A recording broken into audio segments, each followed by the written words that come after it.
From the beautiful Doubletree Hotel in downtown El Paso, it's the Central Business Association Forum 2012, the race for United States Representative District 16, with moderator and host Joe Oliva. Today, Joe's guests are 8-term incumbent Congressman Silvestre Reyes, former City Representative Beto O'Rourke, retired Army Major and educator Jerome Tillman, Realtor Ben Mendoza, freight broker Barbara Carrasco, and businessman Corey Dean Rowan. This event is being sponsored in part by Jim and Elma Scher, who have graciously donated all of today's catering. And now, please welcome the moderator of Eyes on Government, your host, Joe Oliva.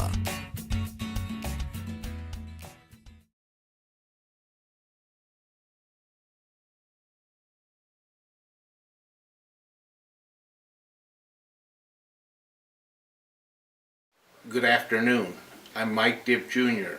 I'm president of the Central Business Association, and it's a pleasure to welcome all of you here today to listen to our candidates, especially in regards to a very important Central Business Association in our downtown, which, as all of you know, is the heart of our city.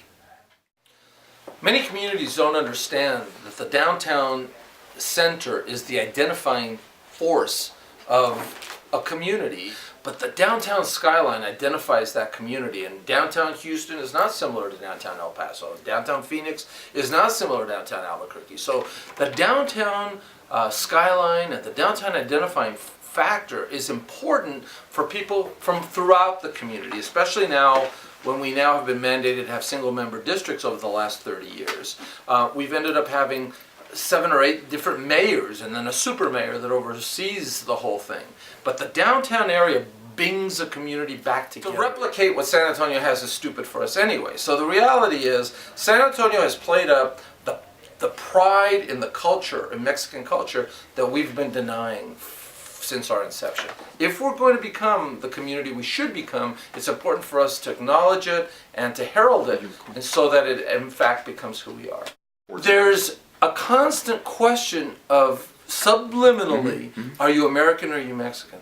To answer I'm American means you have to turn your back on your culture. In El Paso, not in Houston, not in Dallas, not in Albuquerque. We have to turn that around. San Antonio turned that around. Same mentality was in San Antonio. They turned it around. They made it a positive. To say that you're Hispanic, to say you're Mexican American in San Antonio was, oh my God, I wish I was too. Look at the fiestas, look at the piñatas. Here is look at the drug wars. Look at the maids, look at the gardeners. Who are you associated with if you claim to be Hispanic here?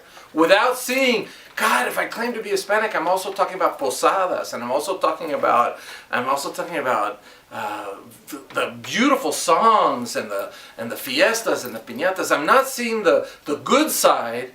I'm so inundated by all the bad, and that's something we got to. If we don't outgrow that, we will forever remand this community to be second rate. So the message needs to have this constant fiber of be proud of who you are. I don't care what you hear. I don't care what people say. You have to be proud of who you are and where you came from. Absolutely. It needs to be a mantra for this community. We need to be orgulloso in our cultura, in our herencia, and we don't have that. And downtown El Paso needs to reflect that.